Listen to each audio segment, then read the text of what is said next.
Video में स्वागत है। अभी हम लोग ने 2023 और 2024 के AISC का पेपर सॉल्व किया है, जो CUET PG के पेपर कोड HUQP01 के लिए महत्वपूर्ण है। तो इस वीडियो में भी हम लोग 24 तारीख के एक अन्य शिफ्ट में हुए पेपर को हम सॉल्व करेंगे। 2023 का पेपर है, लेकिन अदर शिफ्ट में हुआ था, तो इसको हम सॉल्व करने वाले हैं।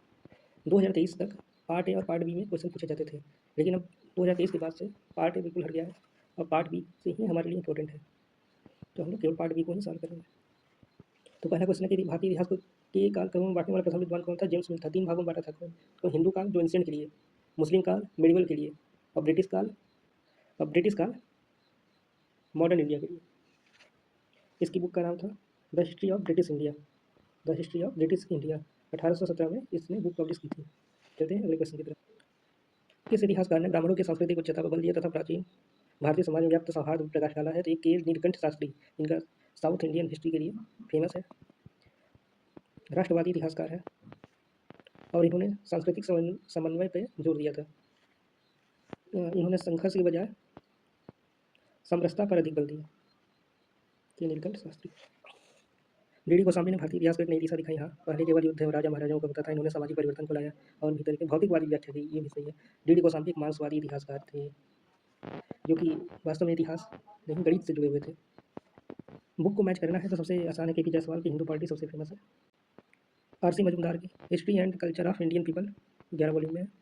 डी गोस्वामी की the civilisation of ancient India in historical outline, और के नीलकंठ शास्त्री की a history of ancient India. ये हो गया सही मैजिक। निम्नलिखित में से किसमें हाथियों की प्रमुख बीमारियों के निदान तथा उपचार का वर्णन है? तो हस्ती है, तो हस्ती माने होता है हाथी। तो हाथी के बारे में तो हस्ती आयुर्वेद में होगा। किसके द्वारा रचना की गई थी? ऋषिपाला कप्य के द्वारा। हाथियों के बारे में इतने जानने की जरूरत क्यों पड़ी?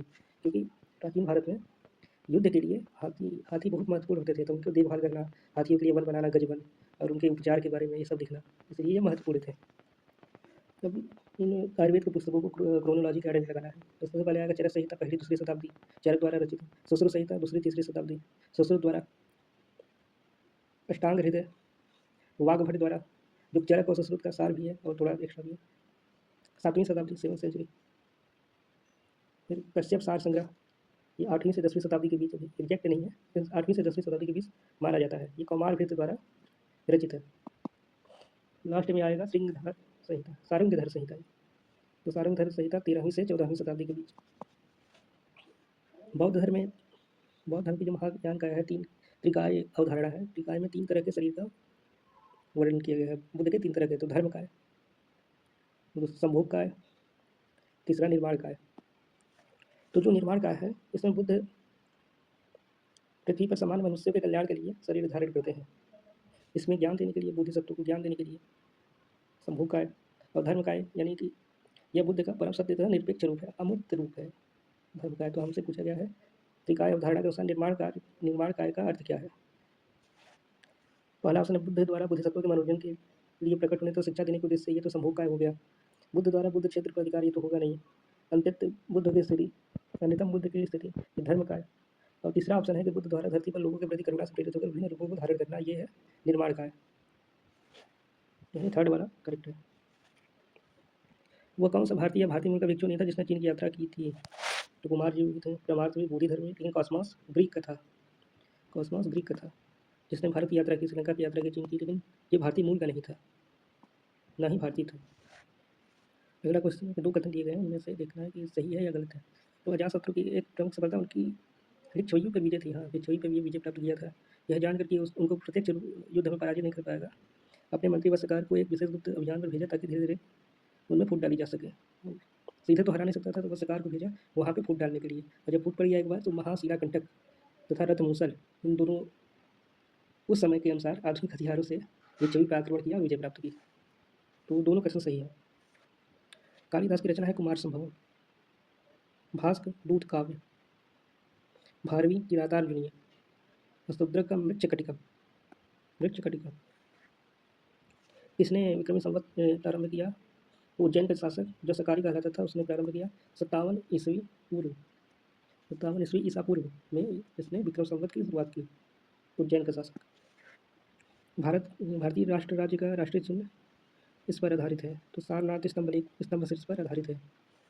जो शेर है, जिसमें 4 शेर एक दूसरे से पीठ लगाकर चारों दिशाओं में देख रहे हैं। और जो सत्यमेव जयते है, सत्यमेव जयते जो राष्ट्रीय चिन्ह पे है, वो मुंडकोपनिषद से लिया गया है, मुंडकोपनिषद से। सातवाहन जो थे आंध्र के, तो ये लोग खुद को ब्राह्मण कहते थे, और ब्राह्मण कहते थे धर्मशास्त्रों द्वारा निहित धर्मशास्त्रों द्वारा निर्धारित शाही आदर्श स्थापित करने का प्रयास भी करते थे, वर्ण व्यवस्था बचाने का प्रयास भी करते थे। सातवाहनों ने अशोककालीन प्रशासनिक ढांचे के महत्वपूर्ण सिद्धांतों को बनाए रखा। तो हाँ, ये भी सही है कि सातवाहनों ने जैसे अमात्य हो गया, महामात्र हो गया, इन अधिकारियों को बनाए रखा। तो असर्शन और रीजनिंग दोनों सही है, लेकिन एक दूसरे की व्याख्या नहीं करते हैं। तो होगा सेकंड वाला ऑप्शन। तो गुप्त साम्राज्य अपने प्रादेशिक विस्तार के चरम पर चंद्रगुप्त प्रथम के शासनकाल में पहुंचा, यह तो गलत है, क्योंकि चंद्रगुप्त की प्रथम के नहीं, चंद्रगुप्त द्वितीय तथा समुद्रगुप्त के समय ये अपने चरम पर पहुंचा था। अभिलेखों में उसके पास महाराजाधिराज की उपाधि थी तथा इसके बाद इस उपाधियों शाही शक्ति तथा हैसियत की प्रतीक बन गई था। चंद्रगुप्त प्रथम गुप्त शासक था जिसने महाराजाधिराज की उपाधि धारण की। इसके पहले जो थे महाराजा की ही उपाधि धारण करते थे। तो ये तो गलत हो गया, रीजनिंग इसका सही है, ये गलत है, आर सही है, फोर्थ वाला ऑप्शन करेक्ट है। केवल सैन्य अभियान श्रीलंका, मलेशिया तथा इंडोनेशिया में भेजे गए थे, बिल्कुल करेक्ट है। और उनका उद्देश्य महत्वपूर्ण व्यापारिक क्षेत्रों पर नियंत्रण पाना था, ये भी करेक्ट है। भारत चीन से जो व्यापार होता था, इसमें ये इन क्षेत्रों के जो स्थानीय राजा थे वो रुकावट बाधा उत्पन्न करते थे, बिचौलियों को अति ज़्यादा लाभ लेते थे, तो इन पे अधिकार व्यापारिक क्षेत्रों पर नियंत्रण की वजह से हुआ। सूची 1 को सूची 2 से, लिस्ट 1 को लिस्ट 2 से मैच कराना है। तो इसमें Diodorus library of history, Strabo geography Arrian Indica, Indica के मूल प्रतीक हो गए जो भी नहीं हुई, तो जो मूल प्रतीक के आधार पर एरियन ने दूसरी इंडिका लिखी। प्लिनी द नेचुरल हिस्ट्री, ये प्लिनी की पुस्तक है। बौद्ध धर्म के प्रचार ने श्रीलंका, म्यांमार, चीन तथा मध्य एशिया में भारत के संबंधों का विस्तार किया, करेक्ट। 5वीं सदी ईसा पूर्व में बौद्ध प्रचारक श्रीलंका भेजे गए थे, ये करेक्ट नहीं होगा, क्योंकि सबसे पहले अशोक ने अपने पुत्री संघमित्रा और पुत्र महेंद्र को श्रीलंका भेजा था, जो कि है लगभग तीसरी शताब्दी ईसा पूर्व। और यहाँ 5वीं शताब्दी तो होगा नहीं, क्योंकि ये तीसरी शताब्दी ईसा पूर्व था जो पहली बार भेजा गया था, तो ये वाला गलत हो गया। इसमें क्रोनोलॉजी ऑर्डर लगाना है, तो सबसे पहले आएगा सातवाहन भुवन का, जिसमें कर छोड़ दिए, तो सातवाहन का समय सबसे पहले, फिर शासक रुद्रदामन का, फिर उसके बाद ये अभीरवंशी ईश्वर सेन, ईश्वर सेन से संबंधित 240 से 250 के आसपास, और फिर इलाहाबाद प्रशस्ति अभिलेख जो समुद्रगुप्त की, फिर लास्ट में आएगा तंबूर अभिलेख, यानी थर्ड वाला ऑप्शन करेक्ट है। विभिन्न राजवंश, दक्षिण भारत के विभिन्न राजवंश तथा उनके राजकीय चिन्ह को मैच कराना है। तो पांडे का होगा मछली, छतरी के नीचे 2 मछलियाँ। चोल का सबको पता है, बाघ। विजयनगर का चक्र एवं शंख के साथ बैठे विष्णु। और पद्मटंक का, ये यादव वंश का सिक्का था, देवगिरी के यादव, अष्टदल कमल। 1863 में जान लूबाक ने पाषाण युग को 2 भागों में विभाजित किया था, हाँ बिल्कुल सही है। पूरा पाषाण काल और नव पाषाण काल, मध्य पाषाण काल नहीं, पूरा पाषाण काल और नव पाषाण काल। मुख्यतः जंतु समूह के परिवर्तन के आधार पर एडवर्ड लार्टेट ने पूरा पाषाण काल को 3 भागों में विभाजित किया है, निम्न, मध्य एवं उच्च पूरा पाषाण काल, तो दोनों कथन सही है। निम्न पूरा पाषाण काल होगा payable and core, hand axe, fever, ये सब। मध्य पाषाण काल सूक्ष्म पाषाण औजार, माइक्रोलिथ। मध्य पूरा पाषाण काल सन का औजार, फ्लैट टूल्स। और उच्च पूरा पाषाण काल फलक औजार, ब्लेड टूल्स। भीमबेटका है मध्य प्रदेश में, भोपाल के पास, तो वहाँ पे है विंध्य की पहाड़ियाँ, तो विंध्य की पहाड़ियाँ बनी हैं बलुआ पत्थर तथा क्वार्टजाइट से बलुआ पत्थर से बनी, तो भीमबेटका का भी निर्माण भी इसी से हुआ है। किस पुरातत्ववेत्ता ने एक ट्रेन की खिड़की से भीमबेटका के पत्थरों को देखा था? तो वी एस पाकड़कर, विष्णु श्रीधर वाकड़कर ने 1957 में भीमबेटका की खोज की थी। भोपाल से जा रहे थे इटारसी, तो वहाँ उन्होंने देखा, तो फिर अगले स्टेशन पे वो उतर गए इसको खोज करने के लिए, वी एस पाकड़कर। तो निम्नलिखित को सही कालानुक्रम में व्यवस्थित करना है, क्रोनोलॉजी ऑर्डर लगाना है, जिसमें आर्ट एंड कल्चर से, जो आर्किटेक्ट यहाँ का है। तो सबसे उत्कीर्ण मुद्रा कहाँ है? हड़प्पा सभ्यता। बुद्ध चिन्ह का प्रतिनिधित्व, स्तूप कला, पहले डी फिर बी, सी मथुरा शैली, कुषाण के समय। फिर प्रथम मुक्त मंदिर स्थापित हुए ऐसा माना जाता है, गुप्त काल में स्थापित हुए, गुप्त काल में। फिर इसके बाद आएगा द्रविड़ शैली, 3 शैलियाँ होती है, नागर, द्रविड़ तथा विसर शैली। तो द्रविड़ शैली पल्लव काल में। तो ई तो लास्ट में आएगा सबसे, और सबसे पहले डी आएगा, तो सेकेंड वाला राइट। उत्तर भारत में दो कथन ये है ओरिजिनली। तो उत्तर भारत में 10वीं तथा 11वीं शताब्दी में अनेक ब्राह्मणिक मंदिरों का निर्माण हुआ, ये तो सही है। खजुराहो उनका केंद्र था, ये भी सही है, लेकिन केवल खजुराहो के केंद्र के होने से ये मंदिर नहीं बने उत्तर भारत में, तो सही व्याख्या तो नहीं है, दोनों अलग अलग कथन सही है। वराह कहाँ? उदयगिरी। उदयगिरी कौन सा? विदिशा वाला। दो उदयगिरी, तो उदयगिरी विदिशा वाला किससे संबंधित है? गुप्त काल से 4वीं शताब्दी से संबंधित है। कैलाश उठाता हुआ रावण, कैलाश उठाता हुआ जो रावण है वो वाकटाक वंश से संबंधित है। कल्याण सुंदरम शिव, यह है चोल। और कालिया कृष्णा, ये पल्लव चोल 9वीं शताब्दी में। ये हो गया सही मैचिंग। ठीक, वैदिक काल में रत्नाभिंसी किसका भाग था? तो 12 रत्न होते थे, तो उनके सम्मान में एक आहुति देने के लिए तो ये राजसूय यज्ञ में ये रत्नाभिंसी, रत्नाभिंसी राजसूय यज्ञ का भाग है। राजसूय युद्ध को ऋग्वेद में युद्ध के लिए क्या शब्द है? तो गविष्ठी। ऋग्वेद था पशुपालक प्रकार का, अब पशुओं का महत्व ज़्यादा होता था, गाय का महत्व ज़्यादा होता था। तो गविष्ठी मतलब कि गाय अगर चोरी हो जाती है, गाय को खोजना और उसके लिए युद्ध भी लड़े जाते थे, तो युद्ध के लिए गविष्ठी प्रयुक्त होता है। मगध में 12 वर्षों तक चले महानगर के कारण के नेतृत्व में दक्षिण में प्रवास किया। भद्रबाहु के नेतृत्व में, भद्रबाहु के नेतृत्व में ही चंद्रगुप्त भी है। स्थलबाहु जो यहीं पर रुके वो स्थलबाहु, जो भद्रबाहु के साथ रहते थे, जो साथ गए थे वो हो गए दिगंबर, जो यहीं पर रुके स्थलबाहु के साथ वो श्वेतांबर। अगर रिसेंट रिसर्च को देखा जाए तो ये आयरन की प्राप्ति मल्हार से काफ़ी समय पहले ही हो जाती है, लेकिन इसमें कोई ऑप्शन ई से स्टार्ट नहीं है, तो हमको पुराने रिसर्च को ही देखना होगा। तो सबसे पहले मगध के नंदों की कलिंग का निर्माण आना चाहिए। पहले नंद वंश था, उसके बाद मौर्य वंश था यानी अशोक था, फिर उसके बाद पुष्यमित्र यानी उसका विनाश करेगा तो ये मौर्य के बाद आना चाहिए, यानी नंद सी, और फिर ए, फिर बी आना चाहिए। तो सी, ए, फिर बी चौथे ऑप्शन में है, तो चौथा वाला करेक्ट होगा। मौर्य पूर्व काल में ग्राम के मुखिया को विभिन्न उपाधियों से जाना जाता था, तो कौन सा सही है? तो ग्राम भूजक एक सही है। ग्राम भूजक क्या होते थे कि जो धनी जमींदार होते थे, जो कर वसूलने के साथ न्यायाधीश का भी काम करते थे गाँव में। ये ज़्यादा कथाओं में बहुत बार का उल्लेख है, तो एक ये हो गया। फिर उसके बाद ग्रामीणी, वैदिक और उत्तर वैदिक शब्द है जो मुखिया के लिए प्रयुक्त होता है। ग्रामीणी और ग्रामिका, यह भी मौर्य के पहले ही बिंबिसार के समय 80,000 ग्रामीणों का उल्लेख मिलता है। तो चौथा ऑप्शन सही है, ए सी बी। तमिल परंपरा के अनुसार तीसरा संगम कहाँ हुआ था? तो मदुरई में हुआ था। पांड्य की राजधानी कहाँ थी? तो मदुरई में थी। कौन सा अभिलेख कुषाण वंशावली पर प्रकाश डालता है? तो रवकत अभिलेख। ये 1993 में खोजा गया था, अफगानिस्तान के रवकत नामक स्थान में मिला था। यह बैक्ट्रियन भाषा और ग्रीक लिपि में लिखा गया। बाजार और व्यापार पर सख्त नियंत्रण रखने वाले अधिकारी को कहा जाता था पर्याध्यक्ष कहा जाता था।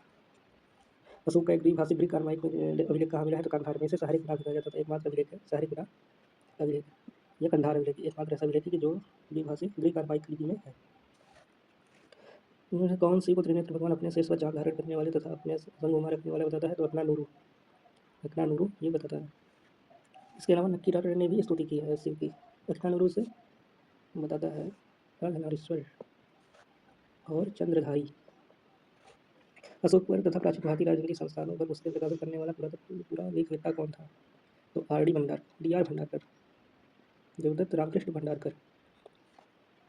प्राचीन भारत को आधुनिक दृष्टिकोण से देखने पर किसने प्रश्न लगाया? तो एल वासम ने। ये प्रश्न मतलब 2023 के जो पिछले शिफ्ट में जो हुआ था उसमें भी ये आया था, उसी से संबंधित है यह। Economic history of ancient India R K Chaudhary ने लिखी, ये भी सही है। और origin and development of Vaishnavism को शिवराज जायसवाल ने लिखा, ये भी सही है। कि एम पणकर ने political history of ancient India, ये हेमचंद राय चौधरी ने लिखी है, तो ये वाला गलत। आर्य नंदी ने social roots of religion in ancient India, ये भी सही है। डी आर चंद्रा ने geographical factors in Indian history, ये के एम पन्नीकर ने की है, तो ये वाला भी गलत है। दूसरी सदी ईस्वी में भारत में आयुर्वेद के 2 विख्यात विद्वान हुए, वही चरक और सुश्रुत। सुश्रुत संहिता खान पान तथा सफाई पर विशेष बल देती है, ये भी सही है, तो दोनों कथन सही हैं। तो भीमबेटका में जानवरों की कितनी प्रजातियों को निरूपित किया गया है? तो 29 प्रजातियों को निरूपित किया गया है। और ये किसने किया था? पुरातत्वविद यशोधर मठपाल ने अपने डॉक्यूमेंटेशन में बताया था कि वहाँ पे 29 प्रजाति हैं। धम्मचक्र प्रवर्तन का क्या मतलब है? बुद्ध ने दुखों से निवृत्ति पर अपना पहला प्रवचन दिया, यही है धम्मचक्र प्रवर्तन, और ये कहाँ हुआ था? सारनाथ में। अधिकांश अभिलेखों में अशोक नाम देवानाम की तभी दसी है लघु शिलालेख जिसके विभिन्न संस्कृत सम्राट के व्यक्तिगत नाम अशोक का उल्लेख है। सबसे पहले कहाँ मिला था तो मास्की में मिला था। मास्की 1915 में खोजा गया था। सी बीडन द्वारा इसे खोजा गया था। सी बीडन द्वारा। धम्म किससे संबंधित है? धर्म से। अंत महामात सीमांत अंत है तो अंत मतलब सीमांत। इतिझक महामात स्त्री कल्याण से संबंधित है। नगर लावियो हालाक महामात ये नगर प्रशासन से, तो इनके नाम से भी स्पष्ट है। महाजनपदों से दो प्रकार के राजनीतिक गैर राजनीतिक जहाँ गण संघ के रूप में जाना जाता था। बच्ची अमल गण संघ अल्पतंत्र थे जिसमें सत्ता का प्रयोग लोगों के एक समूह द्वारा किया जाता था। ये भी सही है, दोनों कथन सही है। दीपवंश तथा महावंश के अनुसार परिनिर्वाण यानी बुद्ध की मृत्यु और अशोक के राज्यारोहण के बीच कितने वर्ष का अंतर था? तो 218 वर्ष का अंतर था। ये पिछले वाले जो हम लोग सवाल किए थे उसमें भी इस तरह का क्वेश्चन आया था। गुप्त शासकों ने बड़ी मात्रा में सोने के सिक्के जारी किए, सही है, और इसी के सिक्कों को कहते थे दिनार। इन पर राजाओं के नाम है उपाधियाँ नहीं। इन पर राजाओं के नाम तथा उपाधियाँ नहीं होती है, तो होती थी, ये तो गलत हो गया। जैसे क्रमादित्य। कुछ गुप्त शासकों ने चांदी के सिक्के भी जारी करवाए थे, ये भी बिल्कुल सही है। चंद्रगुप्त द्वितीय ने शकों को हराने के बाद चांदी के रूपक सिक्के चलाए थे, इसको कहते थे रूपक। गुप्तों के काल में तांबे के सिक्के बहुत कम मिलते हैं, बिल्कुल सही। और गुप्तों के सिक्कों पर किसी देवता के चित्र उपलब्ध नहीं है, ये गलत है। लक्ष्मी, दुर्गा, गंगा और कार्तिक के भी चित्र मिलते हैं।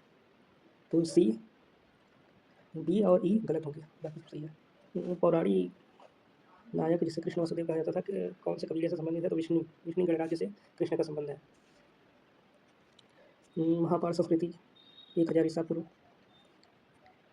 मासूर की खोज पहली शताब्दी। 9वीं शताब्दी में चोल पुनः आया। 8वीं 9वीं शताब्दी 9वीं सेंचुरी। संगम साहित्य का अंतिम रूप से संकलन 2री 3री शताब्दी में हुआ। उत्तर तथा ध्रुव दक्षिण के बीच सांस्कृतिक एवं आर्थिक संबंध जिसे तमिजागम के रूप में जाना जाता था, ये मौर्य काल में हुआ। ईसा पूर्व 3री शताब्दी। तो ये इसका सही कालानुक्रम है। सबसे पहले सी, फिर बी, फिर डी, फिर ए और लास्ट में ई।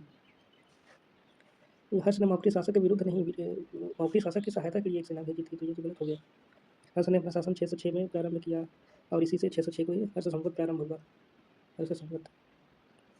हर्ष ने अपनी शक्ति का विस्तार दक्कन के क्षेत्र में करने में असफल रहा, बिल्कुल सही है, क्योंकि ये नर्मदा के तट पर हार गया था चालुक्य राजा से।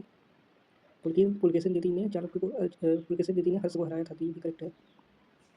इसमें हमको एक ही निगेटिव खोजना था, तो ये वाला तो गलत है, क्योंकि विरुद्ध नहीं सहायता के लिए भेजी थी। दक्षिण पूर्व तथा पूर्व एशिया के कुलीनों के बीच आपसी अंतरक्रिया विद्यमान थी। हाँ थी। राजेंद्र जोल द्वारा 1018 में एक व्यापारिक अभियान चीन भेजा गया, बिल्कुल। तो दोनों सही हैं और व्याख्या भी करते हैं। दोनों सही हैं और व्याख्या भी करते हैं। बौद्ध मिशनरी श्रीलंका भेजे गए 3री सदी ईसा पूर्व। जावा में प्राचीनतम भारतीय बस्ती 56 ईस्वी। कंबोज राज्य की स्थापना 6ठी शताब्दी और पूर्व बुद्ध मंदिर का निर्माण 8वीं शताब्दी। जावा की यात्रा करने वाले चीनी यात्री कौन थे? तो फाहियान था। उसने 414 से भारत से चीन वापस लौटते समय समुद्री मार्ग से गया। तूफान के कारण उसका जहाज रास्ता भटक गया, यानी जावा, फिर उसे जावा पर रुकना पड़ा। एशिया के दक्षिण पूर्वी भागों की यात्राएं मसालों की खोज से प्रोत्साहित हुई थी, सही है।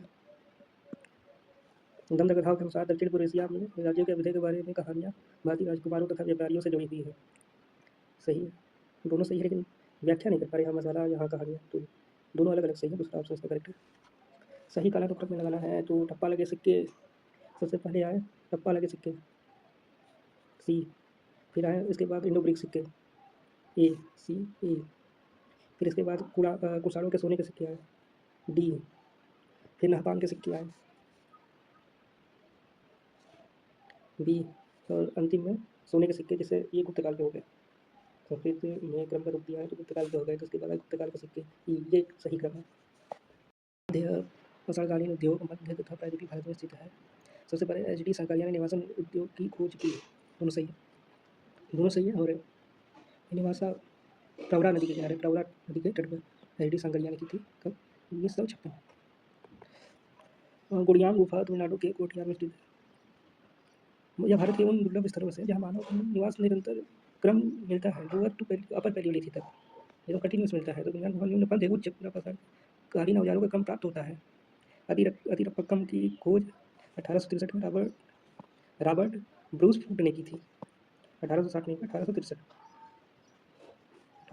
रॉबर्ट ब्रूस फूट ने। भारत में पशु को पालतू बनाने का प्राचीनतम प्रमाण तो 7000 ईसा पूर्व में हिटलर है, लेकिन एनटीए का मानना है कि ये 5000 ईसा पूर्व है। शायद ये आधुनिक स्वतंत्र भारत की बात कर रहा हो। पाषाण औजार निर्माण केंद्र था ईसामपुर। ईसामपुर कहाँ है? कर्नाटक में। कर्नाटक में हुंसकी घाटी में है। इसका उत्खनन किसने कराया था? के पदैया ने। गुप्त काल में मूर्ति कला सर्वोच्च विकास पर पहुंची। सही।